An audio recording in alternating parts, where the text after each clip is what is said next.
Hey traders, welcome to Charts and Coffee. Hope everyone is having a good Thursday morning. We are looking at some interesting action. Maybe not that interesting. I take that back. We had the big NVIDIA earnings. NVIDIA was really, as most earnings are, a lot of spectacle volatility that oftentimes increases risk, right? Decreases probability, increases the chance that trends can be broken, sometimes mercilessly. Think about IBM, think about Newmont Mining, two of the strongest trends in the last, say, 3-4 months that got absolutely whack-a-mole with earnings and frankly have yet to recover. So again, the spectacle of earnings, while popular, is a lot of noise, and we have to respect noise. Still, even though it's not indicative of what the company might really be doing or what really the trend or technicals might really be telling us. So at the end of the day, what do? We accept the reality of earnings and we move on and say, look, if NVIDIA is heavily weighted in semiconductors and technology, which it is. In fact, there's not even an index that's spared from this. That's one of the maybe not so wonderful aspects of high concentration weighting, where a single stock can have that much weighting, and therefore we do have to respect it, especially when it comes into a volatility period like earnings. What I do is this. I kind of go, meh, it's irritating, but it's life. I trade the markets I have. We all do, not the markets we want. And I say, how can I navigate around earnings? And the way that I do that is I think about where is the least amount of impact. Do financials really give a rip about earnings? If I buy, well, we did buy financials yesterday. So if I buy financials and NVIDIA is a beat and it goes straight up, do financials care? Probably not. The rising tide would be nice, but financials probably don't care. And same thing with a miss and it drags the indices lower. Do financials care? Probably not. Another place that we have exposure right now is in the insurance sector via LNC. And again, the idea is very similar. If certain types of earnings are going to come out with very targeted influence on certain tech-related semiconductors and technology sectors, would insurance be another place to look? Regional banks are another one. Does the Russell really care? Does the Russell 2000 really care about an NVIDIA? Not one bit. Neither does KRE. So there are ways to obviously do what most traders do, which is make the earnings setup or make the earnings date a setup, which I do not believe actually it is. It's a volatility event, but is it necessarily a setup? And these are questions we all have to ask and answer for ourselves. For me, it's a resounding no. I just assume find other things that don't care about that event. Let the event happen, let the dust settle. And then, for example, today, do we have a lot of volatility here with NVIDIA? Not at all. Is the trend intact here? It sure is. Could we buy a dip going into a mean reversion or the daily price movement range, which is a volatility zone? Absolutely. It's not a matter of right or wrong. It's a matter of what is it that we place more importance on. I will tell you this without any hesitation. Losing traders place emphasis on winning. I know it's kind of counterintuitive, isn't it? That's exactly what they do. How much can I win? This is how much I made. Never discussion about whether or not 60 or 70% of the option premium evaporated on the way to maybe a small gain, right? We don't want to risk 60, 70% of our option, even if it's unrealized, to make a tiny gain, right? That's never going to scale and grow our account. And the other thing is the obsession about, well, this is our win rate and this is how much we won.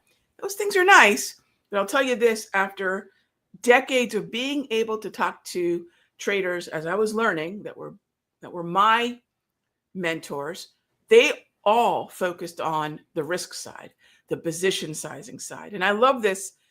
Those of you that maybe watch financial media, any one of the three major financial stations, which, by the way, are all equally useless. But if you watch them, because they're entertaining, aren't they?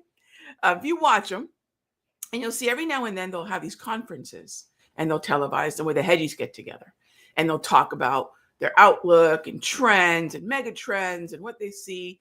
And then if the interviewer or if the other hedgie asks, how are you position sizing for this? What's your risk on that? Whoosh, they quiet up because all of them know that is the secret ingredient to the approach, that it's not what we're trading, because give or take, all of us are probably looking at more or less the same trends, right? More or less the same headlines. What's the edge? Is the edge information? Of course not, because we're all pretty much looking at the same thing.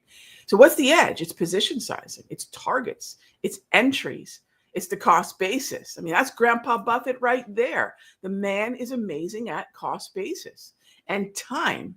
He knows as long as he doesn't overpay and he gives the thing some time, the narrative will play out, right? So if we can learn from those things and remember to orient our main focus, of course, we're getting up to make money, but the path to it is to manage risk, right? So when I look at something like NVIDIA, that's what this whole discussion is.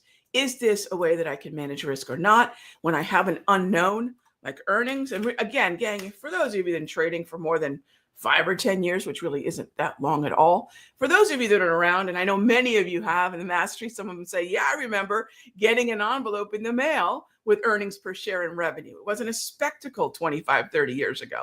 It is increasingly now, which is unfortunate.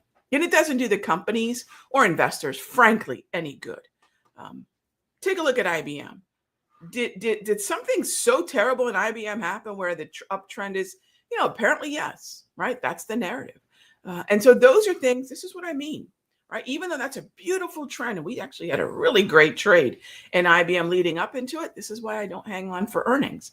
I don't want to sit, drive to the local gas station, buy a scratch off lottery ticket and see if I won, because that's what that kind of trading is, right? And look, that's the kind of thing that can happen. Newmont Mining did something very similar, and it can happen to the upside too, by the way. But these are the kinds of things that can happen. And I don't want to get caught up in that, right? That's a risk-oriented approach. Okay, so let's go ahead and take a look at some of our questions here. Thoughts on NOG? NOG. I don't know much about NOG. Northern? I mean, I don't know much about it. I haven't been really watching it, and probably for a good reason. It's not really going anywhere at the moment. But Jazz, here's what I can tell you. What I do like about NOG is, if nothing else, it's on the in the northern hemisphere. What I do like about NOG is maybe that weekly chart. If you've got a longer term time horizon, and I don't mean using weekly charts to trade to justify what's happening on a daily or a 1 hour. I see that kind of stuff all the time. Don't do that. But if you're looking at a longer term time horizon, Josh, that's a pretty cool looking chart. The closer you can get to maybe a 35 to 33 entry. Intraday, I don't know, but end of day, meaning daily time frame. I think if you're interested in maybe an oil play, which I'm with you, Josh. I'd rather it be Chevron. Or I'd rather it be, we did this quite a bit in the Sector Secrets Mastery. Again, crude oil is having a hard time getting out of its own way, right? It's not weak. And I have a daily and weekly time frame up here today. What is moving and grooving is natty. Take a look at natty gas, right? There's your natty gas movement. So then you ask yourself, what sectors and what stocks might have a little bit of weighting in crude, but mostly will move based upon that strength in natty. And that's going to be the names in the FCG ETF, the XOP ETF. And that's where, for me, if I'm going to look at energy names, not necessarily crude oil, but energy, find the names that are moving with the natty gas strength. So thanks for the question, because one of the things I find, Josh, and yeah, thanks for kind of bringing it front of mind again, because I'm probably being a little too lax with some of these natty gas or even Chevron related opportunities, because crude oil has been such a lousy laggard, right? It's been so lousy for so long at this point in the year, but we've got to shift gears, and that's a really great place to do it. All right, next up is salt. Am I salty this morning, Alex? maybe, or over caffeinated. All right, so let's get to it. Undiscovered asks about crude. All right, someone once told me to buy oil in the fall and sell it in February. I know I hate, you know me well, Undiscovered, but you know what? Let's dive into it because we all hear these kinds of things. When I was a young futures trader, this would have been during the era of the 80s and 90s. I love infomercials. Love them. Not anymore. They're not as good anymore. But I used to love infomercials. I thought watching the way they kind of convince you to buy the chopper or the cooker, and I don't even cook that much. But boy, the way they would get you to convince you to do things. And one of the infomercials they used to run was a guy, I'll leave his name out of it, who would talk about all you need to do is watch the seasonals and buy in May and right? But there is some truth to it. I mean, it wasn't as simple as that dumb infomercial minimized it too, but there's sometimes some truth. But, like all things that are sold to generalize and oversimplify, it leaves out a lot of detail. Yeah. So whenever we look at seasonals, and I do like them, Undiscovered, I'm a fan. When I look at seasonals, there's two things you got to do. You got to detrend them because a lot of times, especially with indices, the indices keep going higher. So it just looked like the seasonal goes straight up, when in reality, it's a cycle that we're looking at. Now, seasonals do have a certain truth to them when it's stuff that is going to be affected by weather, right? So seasonals didn't start by looking at bonds or indices or currencies, which are mostly affected by economic cycles, debt cycles, business cycles, monetary policy, right? Corn doesn't really give a rip. Corn has a season that it must be planted, harvested, right? Stored. There's a demand at certain times for certain types of things, whether that be driving season for crude, summer and winter for natty, right? So those things do have a certain truth to seasonals. But when people look at seasonals for the indices, that's ludicrous. Oh, Santa rally, end of year window dressing, right? Some of those things are true. But I think I usually rail against about the dumbest thing any trader could say about seasonals, which is sell in May and go away, right? I've shown over 20 years how that's untrue. So be careful, absolutely. But that being said, here is a 10-year. We could even go 41 years of crude oil detrended. And this is what it looks like. So what was the thing? Buy in the fall and sell in February. Well, I don't know who said that, Undiscovered, but I'll tell you what I would do. If I were looking for some kind of overlap between my charts, where I'm actually looking at price and volume and volatility and trend, obviously, and then overlaying that with a kind of secondary confirmation of the seasonal tendencies. There are refining shutdowns, those, when they do maintenance, that would affect mostly unleaded gas. But when you think about the one thing that's probably talked about most around crude oil, which is summer driving season, that kicks off in February, right? So actually buying in the fall, and this is 41 years, right? Do you think that works? Buying in the fall, and what is fall? September, October, right? Buying in the fall and selling in February might be about the worst trade you could put on over the past 41 years. Now, a lot of times what happens is traders don't realize the look back matters. So let's go, instead of 41, let's look at a far shorter 5-year period because these seasonals can change, 4 decades versus 5 years. Same thing here, right? Sell in the fall, and it really doesn't make, there's almost no real benefit to that the last 5 years. Okay, let's open it up to the last 10 years. Okay, so here's another, again, this is another thing where seasonals are so misapplied. The look back matters. Look how different a 41-year, 5-year, and 10-year look back is. Does everyone see that? So when people say the seasonals say, what, by omitting the look back, by not discussing the differences, and this is where, it's really important for us as mentors and teachers, and something I've proudly, and it's an honor to take on. We've got to be really very informed. Part of our job is to trade well. That's everyone's job, right? But the other part of it is to be informed. And I find the latter, 90% of mentors don't do it. And you know what? Here's a really easy way to know someone knows nothing about seasonals. They apply them to the indices. It's not really something I would recommend.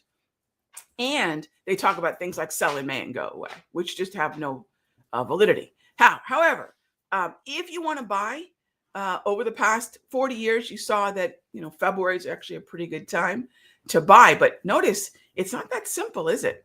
It's really not that simple. I wish it were, but it's really not that simple. There's a difficulty in April. So the time that I like is late spring, or even late winter. Sorry, early spring.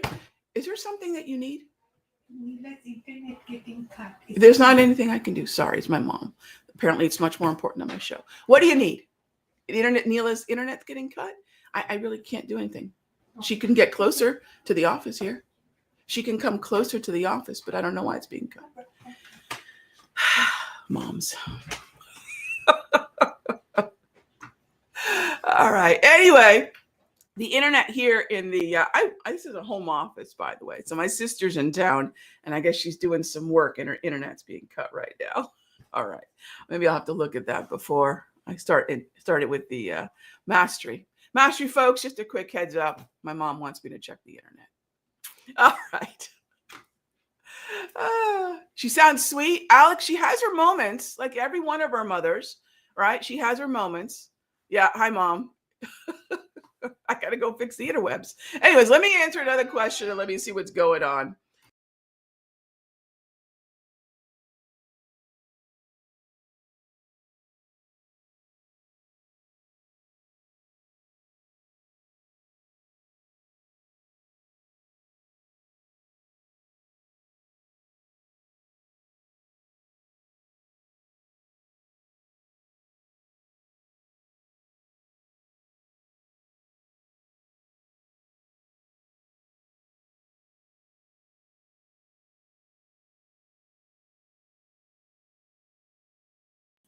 So hopefully that makes some sense as far as how intricate and how complicated seasonal analysis is, right?